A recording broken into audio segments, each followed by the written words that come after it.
So good night all of you. So today we'll discuss about of ERCP.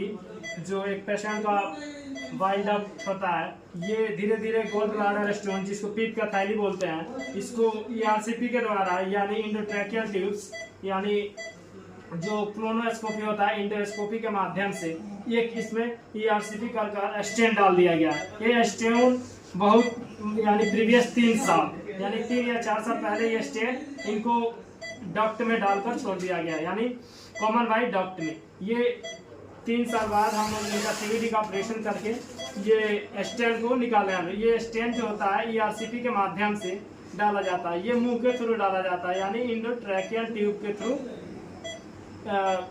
इसको हम लोग bile duct में यानी CVD स्टोन को रिमूव करने के लिए इस स्टेन को डालते हैं। जैसे आप लोग एक नाम सुने होंगे DJ स्टेन, इसी प्रकार से ये जो स्टोन होता है ये डक्ट में ये स्टेन को क्या करते हैं हम लोग पुश करते हैं। ये स्टोन ये जो स्टेन होता है ये सिलिकॉन या टाइटन का बना होता है।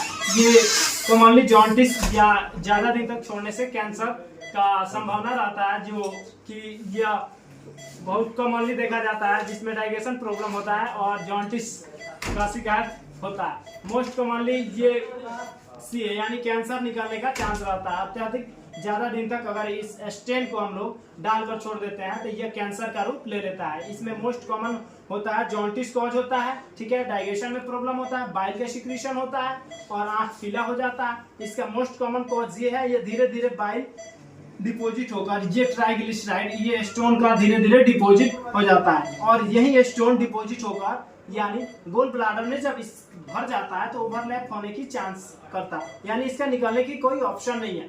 जब इसका ऑप्शन नहीं है तो ये ऊपर ओवरलैप करता है और वहीं CVD के नली में घुस जाता है। ये CVD का स्टोन जो बनता है उसी कारण से इस स्टेन को हम लोग इंसर्ट करते हैं। इसको डालते हैं सेकेंड पार्ट ऑफ ड्यूडेनम, यानी इसको जो इंसर्ट करते हैं वो CVD में करते हैं। ठीक है, यहाँ तक मेरी वीडियो समझ में आई तो प्लीज लाइक शेयर करना ना भूलें। Thank you. हो गया।